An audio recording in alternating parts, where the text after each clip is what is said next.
Week 6 of the fantasy football season. Here's a few wide receivers I looked at off the wire this week. So not a big week on the waiver wire. Just a few players that had decent ball games, but still guys I think worthy to be on fantasy teams in 10, 12-team leagues. The first wide receiver, Josh Downs of the Indianapolis Colts.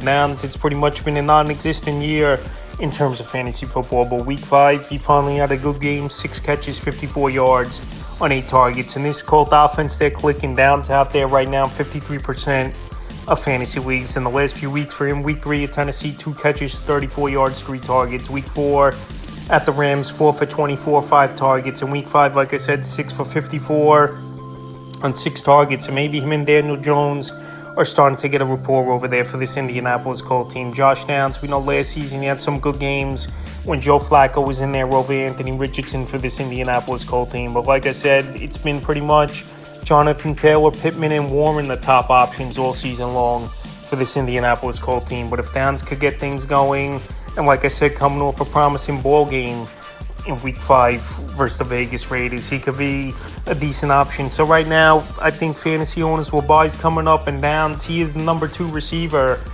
in this lineup for this Indianapolis Colts team. As an ad this week, next receiver, Trey Tucker of the Las Vegas Raiders. Trey Tucker, he had the big week a few weeks ago in week 4 at the Commanders. Then last week, it was a comeback down to earth ball game. And then week 5 in Indianapolis, a decent game. So Jacoby Myers, he didn't do much. Brock Bowers, we know he missed that week 5 game in Indianapolis, and it was a blowout loss, 40-6. So the last few weeks for Tucker, week 3 at Washington, a carry, 4 yards, 8 catches, 145 receiving yards, 3 touchdowns in the breakout game. Week 4 versus the Bears, 2 carries, 9 yards, 2 catches, 13 yards. And then the bounce back week 5 at the Colts, 4 catches, 62 yards, 6 targets, a carry, 9 yards. So week 6, a good matchup coming up versus Tennessee Titans, one of the worst teams in the league, obviously, and they give up the 6th most fantasy points to wide receivers on the season. And this Vegas Raiders team, I believe they're going to be trailing a lot this season. And Trey Tucker, he's going to have some good games and some games where obviously he doesn't do much. So coming off a pretty decent game,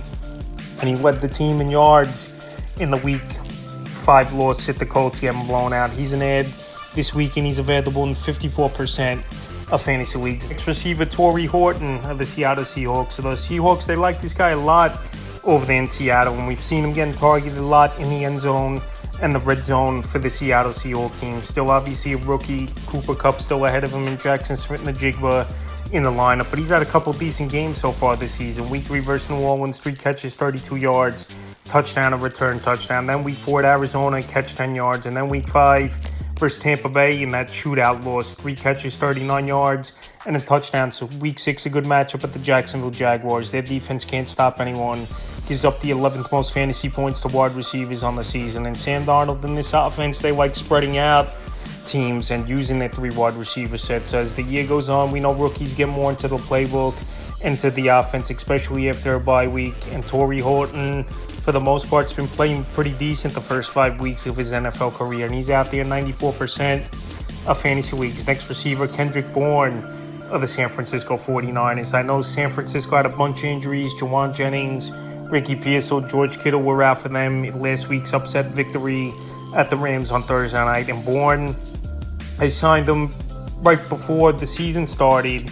And the last few weeks for him, week 3 versus Arizona, 4 catches, 38 yards. Week 4 versus Jacksonville, catch 17 yards. And week 5 at the Rams, his breakout game where he was operating as a starting receiver, 10 catches, 142 yards on 11 targets. So week 6, not a bad matchup at Tampa Bay. But like I said, we'll see if Pearsall and Juwan Jennings are back in the starting lineup. But Mac Jones and Bourne obviously have rapport, working with the second team, practice all season long, and obviously translated on the field last week at the Rams. So Bourne out there, 96% of fantasy leagues. And like I said, if he's in the starting lineup, definitely someone to add. Jennings and Pearsall is out. The next receiver, Xavier Hutchinson of the Houston Texans. I know the Texans, they're going on by. I know Hutchinson hasn't done much all season long, but he's definitely someone to mention in this waiver wire video. We had 3 catches, 18 yards, 2 touchdowns. Obviously, it's fluky numbers.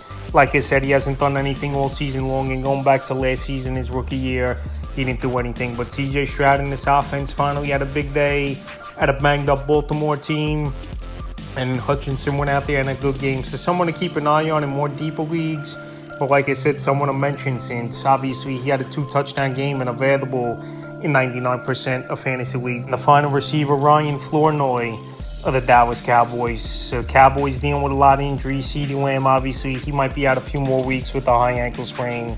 Also, Keontae Turbin, he didn't play in the Week 5 victory at the New York Jets. And Ryan Flournoy stepped up, and him and Dak Prescott had good rapport, and he showed good yard after catch ability. Week 3 at the Bears, 2 catches, 21 yards. Week 4 versus Green Bay, 2 catches, 14 yards, 2 targets. And then Week 5, the breakout game for Flournoy, 6 catches, 114 yards on 9 targets and 2 carries, 10 yards. So he took that Turpin role a little bit in the slot, took 2 carries in the ball game as well at the New York Jets. And like I said, it's most likely leading to nowhere for Flournoy, but anytime a guy goes out there, gets over 100 yards, even with injuries on 9 targets, it's something to mention. In Week 6, it's a good matchup at the Carolina Panthers. Obviously, a defense that really can't stop anyone, so that's a few wide receivers I look to hit off the wire for Week 6 of the fantasy football season.